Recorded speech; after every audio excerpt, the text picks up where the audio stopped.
So, and the next speaker is Cristian Pablo Moiola. He's a doctor in biological chemistry from the University of Buenos Aires. Since 2013, he has been working as a postdoctoral research, initially as a part of the molecular oncology and new therapeutic target research group at the Institute of Biology and Experimental Medicine, IB&MEI, of CONICET, Argentina, and since 2015 as a research in the biomolecular research in genomics group of Vall d'Hebron Research Institute in Barcelona.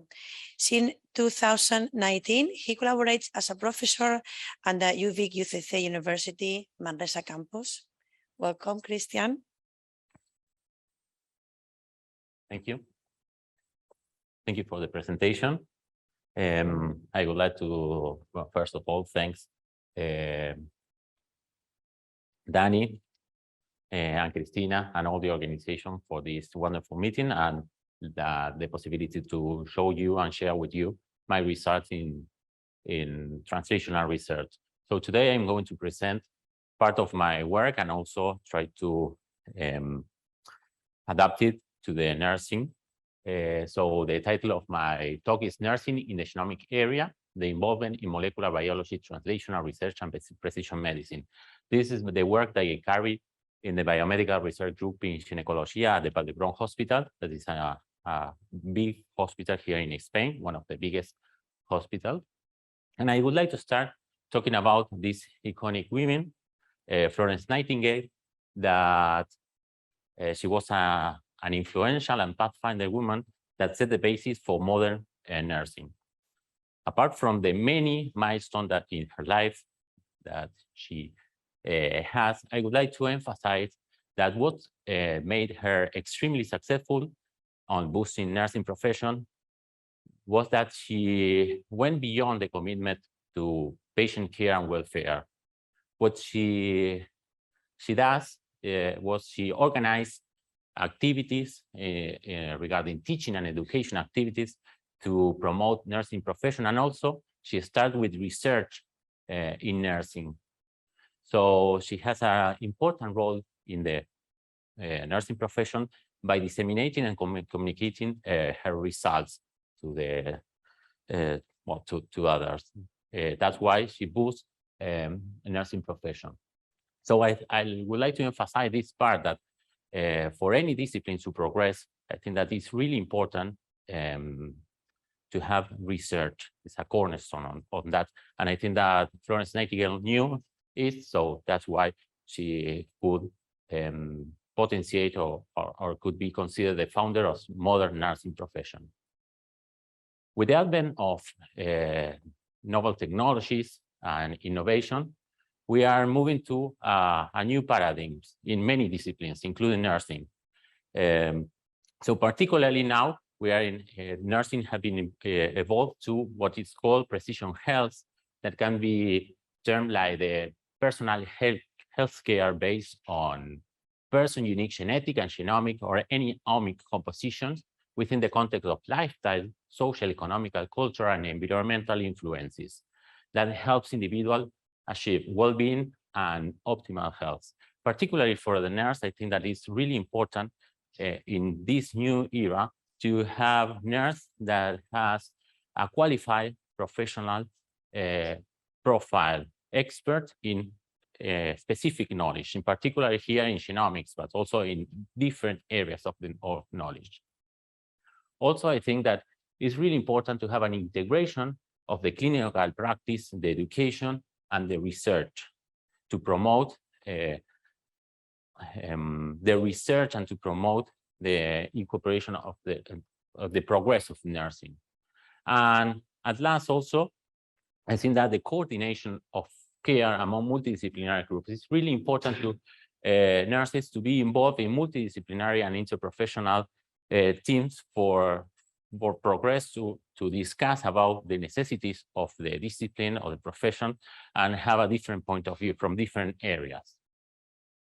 So I think that nurses are well positioned to lead this implementation of precision health, but what we need is to to have these topics covered by nursing. In particular, since the completion of the Human Genome projects in the 2000 decade, we have been facing an accelerated accumulation of knowledge that, well, are responsible for these paradigm shifts. And what we are facing now is that we are not only knowing that, well, here I represent the population, a different kind of putative patients, and we are changing our view from treating the disease, but understanding the contribution, for instance, the genomics of the patients, and as I told you before, the precision health, on which what we need is to understand which are the contribution of the genomic and the other omics to associate specific treatments or personalized treatment for each patient that fits better for their condition. When I'm talking about treatment, I'm not talking only drug treatment, but suggestion on how would benefit any type of treatment to the condition or the patient, not only for the curative of a disease, but also to keep the health status. But, well, what are we talking when we talk about genomics? Well, genomics is the study of the total part of the genetic and also the epigenetic sequence information of the organism that are contained in the nucleus of the cells of an organism, and attempts to understand the structure and the function of this sequence and downstream biological products. Particularly when we study genomics, we are focused on sequence variant. We can classify it in two: the sequence variant, and particular what we call mutation on single nucleotide variant are that a single alteration of one nucleotide that differs from in the population, or a small insertion or deletion. And when we are talking about the structural variants, we are talking about amplification, deletions, inversion of big fragment of the genome, yes, that can be the driving force for the development of a disease, for instance. Since I'm a biologist, I'm a molecular biologist working on oncology, so let me talk a few seconds and introduce cancer. This picture represents the hallmark of cancer that had been described several years ago, but I'm not going to go in detail on the explanation of this, but what I really want to emphasize is that the genomic stability and mutation is one of the hallmarks of cancer, and it's one of the driving force for the development of cancer. Most of cancer, all of us know that are genetic disease because the accumulation of genetic changes in the DNA predispose or would predispose us to develop any type of cancer. And apart from that, these mutations and genomic stability also have a great contribution on the other kinds of hallmark of cancer. So it's really important to have this present in our research. I'm going to talk now about the model that I'm studying. We are working in our laboratory in endometrial cancer. So very quickly, just to put in context all the results that I'm going to show you next. Endometrial cancer is one of the most frequent cancer in women, and the second most common in women particularly, and originates in the uterus, in the inner lining cells of the uterus called endometrium, sorry. Patients in general are diagnosed when the tumor is confined to the uterus and have a good prognosis, but the problem is that some of these patients, high percentage of these patients recurs from the disease, and also treatment not always are effective. The diagnosis of the disease began because patients visit the doctor with abdominal pain or pelvic pain, or have abnormal uterine bleeding. So at the beginning, the diagnosis process involved the pelvic examination and transvaginal ultrasonography. But if not possible to determine a diagnosis, then we have to move forward to pathological examination, in which biopsy by aspiration or biopsy guided by hysteroscopy is needed. And these procedures are more invasive and require anesthesia in some of the times. So what also I would like to highlight from here is that when patients go to visit the doctor also, we can have different type of samples that could contribute to the diagnosis of the disease. For instance, here I represent the translational ultrasonography, but we can get uterine aspirate or blood sample at that moment and would contribute to the diagnosis of the disease. I'm going to explain later how these samples contribute. And also by the hysteroscopy, we can have access to tumor tissue that can be analyzed for the diagnosis, and also we are using them in research. Particularly, the endometrial treatment that we have for patients is the hysterectomy, total hysterectomy, the removal of the uterus. That's in most of the cases, except in women that are in age of bearing a child. But since endometrial cancer frequently occurs in postmenopausal women, this is the first treatment. And in the case of low-grade endometrial cancer, is only the gold standard treatment, and then the follow-up of the patient. But in high-grade or advanced endometrial cancer, then it's needed adjuvant therapy that are based in chemotherapy or radio or brachytherapy or hormonal therapy. But the problem here also is that some of these patients are also, at the end, are refractory to treatment. So there is a necessity to improve the diagnosis and improve the therapies, the therapeutic options for this treatment, for these women. Fortunately, a few years ago, the Cancer Genome Atlas Network Consortium performed an omic approach in which classified endometrial cancer molecularly by analyzing sequence variant and also structural variants in more than 400 patients, and determine a new classification based on this characteristic. I'm not going to go in detail, but here in the upper part of the panel, you can see the amount of sequence variants, and then just to understand better this genomic data, I put this table in which we can see that the different classification from the poly ultra mutated that has a higher mutational load, let's say higher number of sequence variant, are the ones, the patient with this classification are the ones that with good prognosis. And when we move to the right, we have patients with less sequence variant, but higher structural variants, as you see here in the second line, and are the ones with poor prognosis. So depending this classification, the clinical management of the patient also change.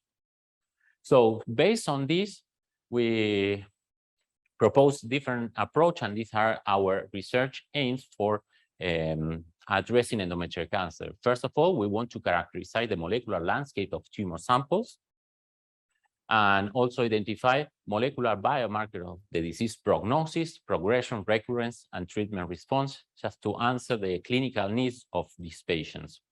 And also, we are interested on development of in vivo models closely related to the clinical reality of patients with advanced disseminating endometrial cancer, that are the patients that at the end they don't have enough alternative after the resistance of the therapy. So we have a global view of the disease that we think that by approaching disease diagnosis and treatment and the accumulation of knowledge there, also we can have a better comprehension of the disease and set prevention measures that can be taken in the future to prevent the disease. So what are the roles of nursing in the achievement the research goals, particularly for this type of research, but in general also, I also think. Nurses are in close contacts, are really close to patients. So this is an important thing that we lack in the research, for instance, and I think that we have to improve from nursing. So I think that nurse need the achievement that can, and the thing that can brings to research as the patient recruitment. Let's say that they have to know the project, the research project, what it's based on, and be able to contribute to the recruitment of patients for the research project, also to collect information that can be used for the research, like collecting information for family health history and phenotype data collection that can be used for the research. Also, and I think it's really important to inform patients and family about the research, the project implication, the goals and the requirements, if they want to participate or not, but to have all the information to make a clear decision on participating or no. Important thing for the research also is the biological sample collection. I'm going to talk later on that. The follow-up of the patient's disease progression, because we are interested not only in the diagnosis, but also if we can be able to cure the disease, or if recures, well, we have to have information managed on the treatment on that. And also, and I think that's also important, is all of them are important, but this one is the translation of study finding to the clinical practice. All the things that we perform at the laboratory must to be moved again to the clinical setting. So I would like to detail, to stop a little here in the biological sample that we use, particularly for endometrial cancer, the blood sample, the uterine aspirate, and the tumor tissue. And I think that this is important for nursing also to have the knowledge on how to manipulate, how to obtain this sample, because the outcome of the results depends on the capacity of have a good quality samples with a good purity that had to be managed or processed in a different kind of manner, depending on if we are using for genomic, proteomic, or any omic, or whatever, and also the storage. This is really important to have the knowledge on how to work with different type of sample. And I'm going to emphasize why. For instance, for biological sample, for blood sample, what we can have from the information that we can get from this sample, for instance, we can separate blood sample into the supernatant or the cellular fraction, in which we can interrogate sample to see alteration sequence variants in the circulating the tumor DNA or circulating DNA that we can find in the supernatant. But also the cellular fraction, the components, is also informative for us, because we can find, in the case of cancer, circulating tumor cells that can be subject for next generation sequencing and look for alterations. Regarding uterine aspirate, in endometrial cancer, is really useful, this kind of sample that can be obtained for the lavage of the uterine cavity, and also have the different components, the supernatant with organic molecules like proteins or DNA available for next generation sequencing, but also the cellular component that can be used for also analyzing at the genomic level. So just to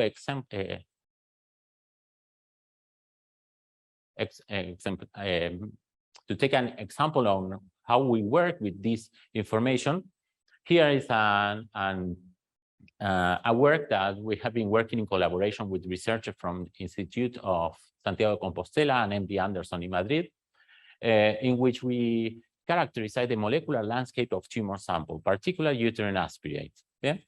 What we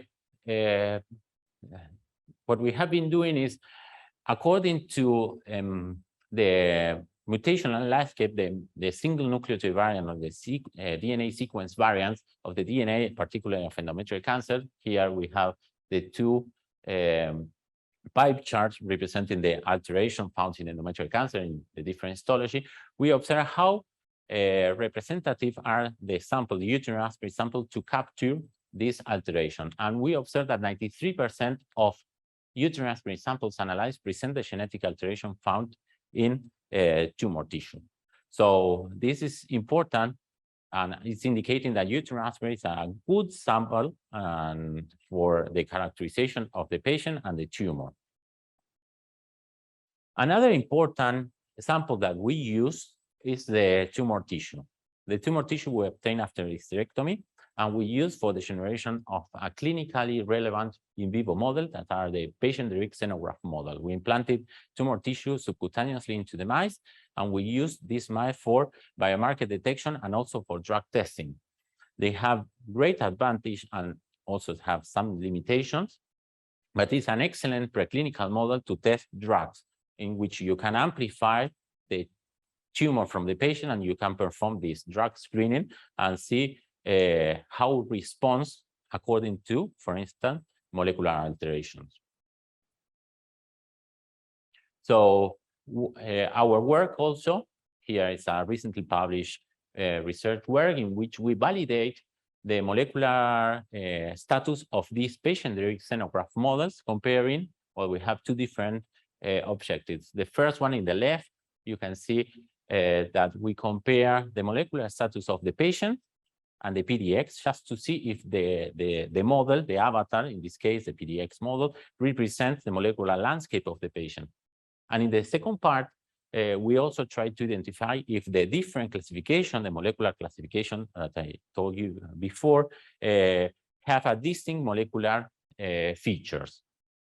So first, what we compare here in the upper panel and in the upper part of the panel, we have the patient immunohistochemistry markers, and below we have the same marker for the PDX tumor. And we have two different patients, the one from up and the one from down. And what we observe is that they retain and they have the similar expression to these markers that are representative of the classification. But also when we analyze at the genomic level by single nucleotide variant, by sequence variant, what we observe is that we are going to focus on Venn diagram, is that the three different kind of samples that we analyze, the primary tumor, the sequence variant, and the primary tumor, the ones from the uterine script and the ones from the PDX share most of the sequence variants. The middle part, the share. So it's indicating also that our PDX, our models that represent the patient, represents reliable, represent the patient and retain and recapitulate tumor molecular landscape from the patient. So we address and we answer this part of the project. So we move forward to the next one, and in this case, what we analyze is the different group that we have by the molecular characterization of the sequence variants, and here we observe also the number of sequence variants in one model or in one group regarding or comparing the other one. The MSI comparing the high copy number. And we observe that they behave completely different, that they have a differentially number of sequence variants, one model each other, and also the kind of sequence variant, if they are missense, friendship, stop gain, or loss mutation.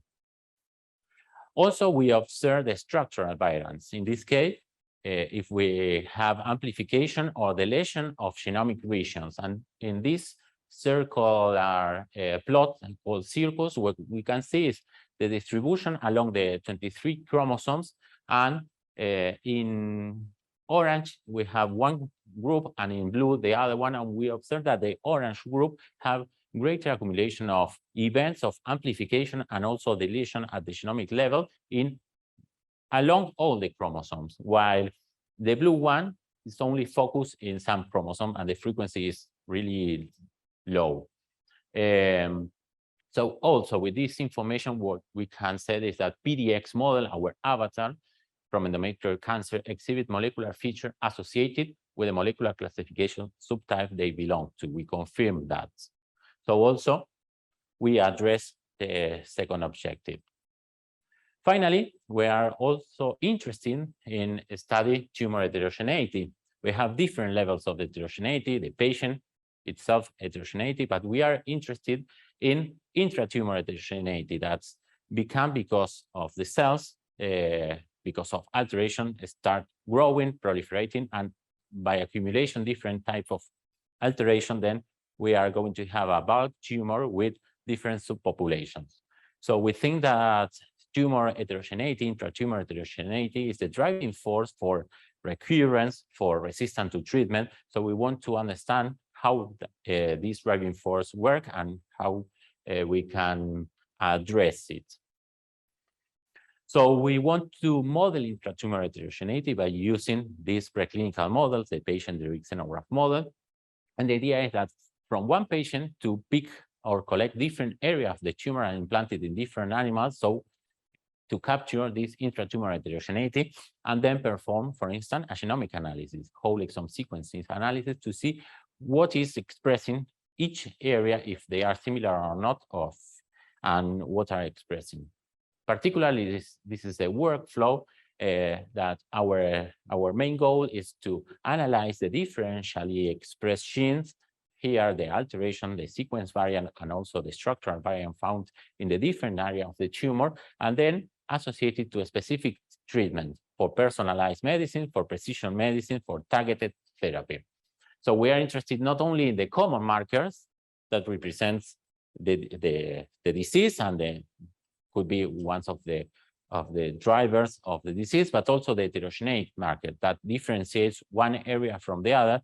In the case that we want to treat a patient and, well,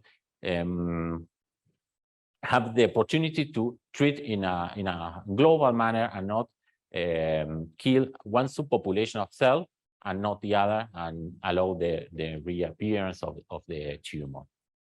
So with this information, the sequence variant, the structural variant, then we use another software or algorithm in which we associate the structural variant, the single nucleotide variant, the sequence variant, to specific therapies that are associated or directed to these alterations. This is an example in a patient that we recruited in our laboratory.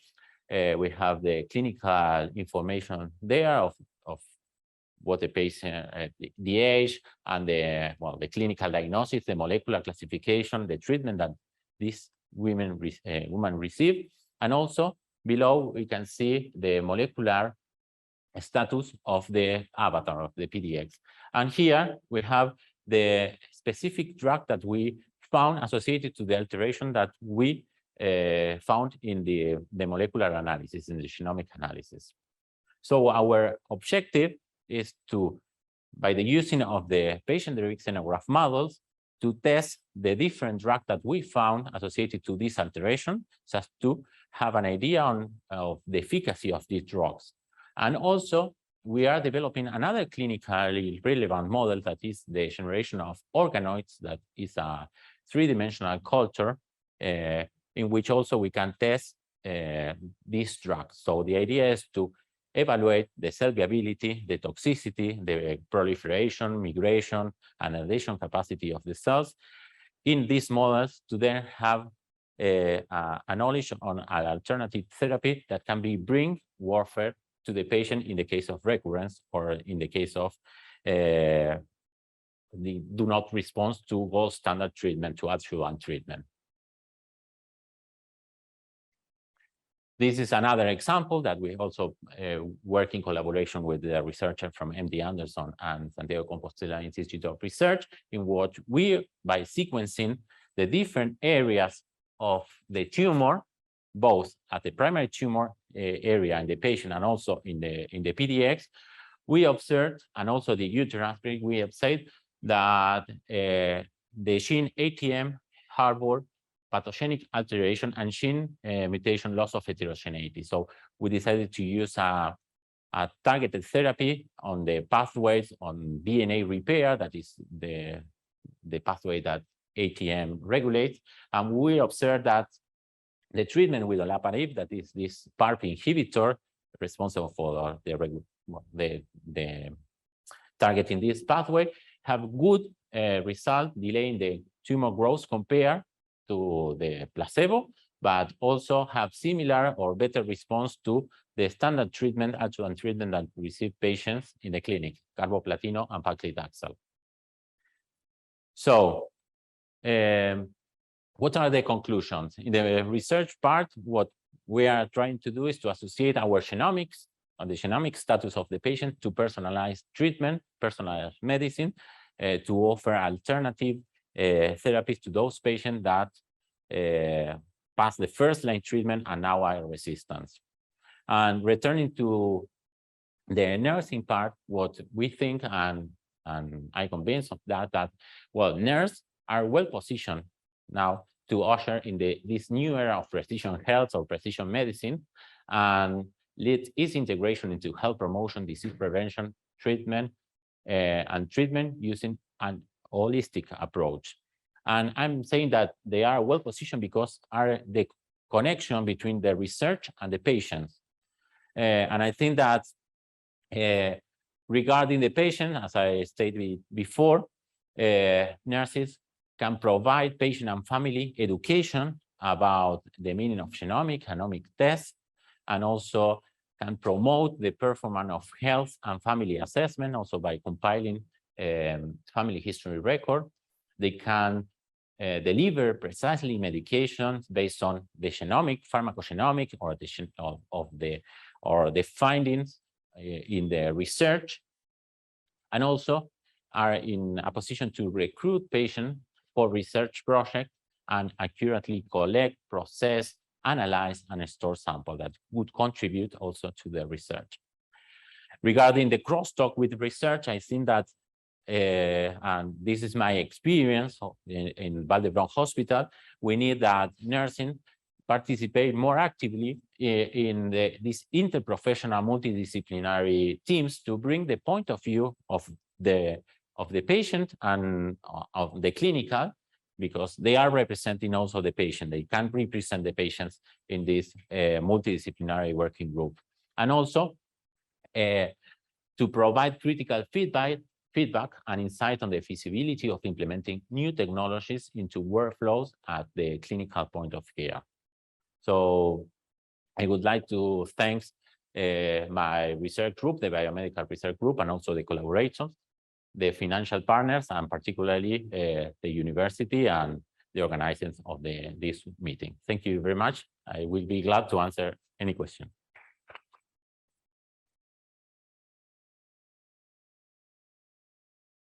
We'll be taking questions now. Does anyone have a question?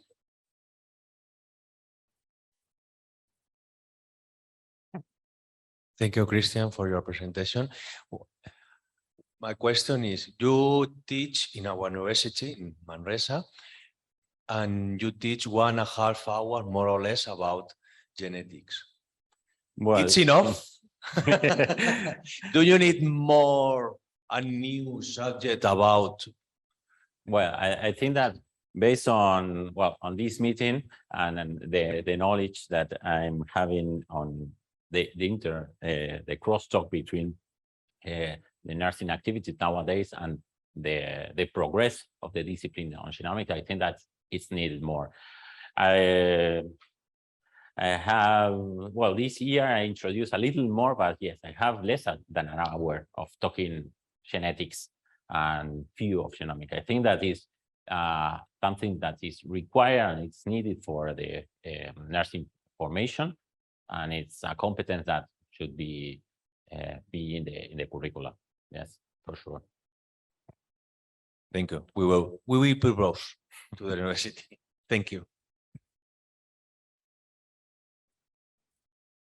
Thank you, Cristian, for your presentation. It's a really big project, an interesting project. I have a question about the role of the nurses. Do you know if these nurses have their own project or their own study about the difficulties of recruitment the patients, or take the samples, or the following the patients, or how to give the information? Because I think it's important to research about it. Yes, well, actually, as I told you before, this is part of my experience. We try to involve nursing in many of the aspects of the research project. Actually, I'm not aware if they carry a project apart from that, but yes, that we are in communication with the nursing on, well, we inform what is based on the project, so they are aware of that, and also they are in charge of following the patient on collecting samples for the analysis. It is true that we do not discuss the result with the nursing. That should be interesting also, but yes, they are partially involved in this research project, but I think that they are really important for the development, because some patients ask the nursing for more information about the project, because most of the samples that we collect at the surgery. So at that moment, the patient are focused on the surgery, that everything goes well, and not why are she donating samples for research and what they are going to do with this. After the surgery, we have some project in which we follow up every 6 months the status of the genomics, if we can detect a sequence variant in the blood sample, and we call women to collect blood sample, and at that moment that are more calm, let's say, because the illness, the surgery passed and they feel well, they ask for more information. Yes, I think that it's something that we have to work together with nursing. Is there any more questions?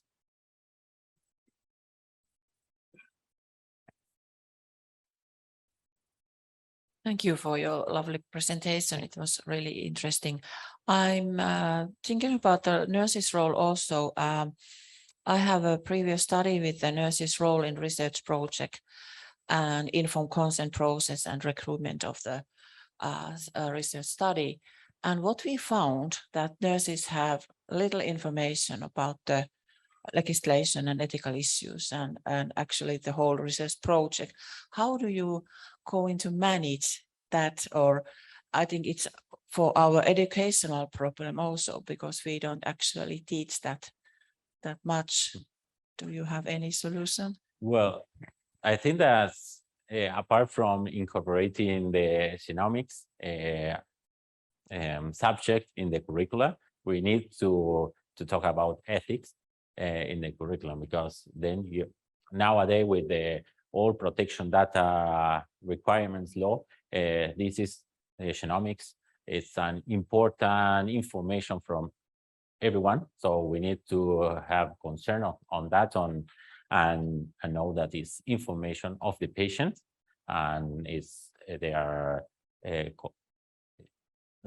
desire to share for research or for the healthcare system to have a contribution on their treatment or not. In particular, in our hospital, since that we are working with sample from biological sample from the patient, we have a ethical committee that approve each procedure that we are doing, not only at the clinical, at the surgery, but also why we are required this kind of sample for research. What are the uses that we are going to do with this kind of sample? So we need to present the report to the ethical committee for the clinical and also for animals, and the patient should sign an informed consent acceptance the donation of the sample. And I think that, well, yes, the nurse need to have knowledge on the regulations. It's something that apart from the genomic information, the genomic data, our knowledge, ethics is something that should be included.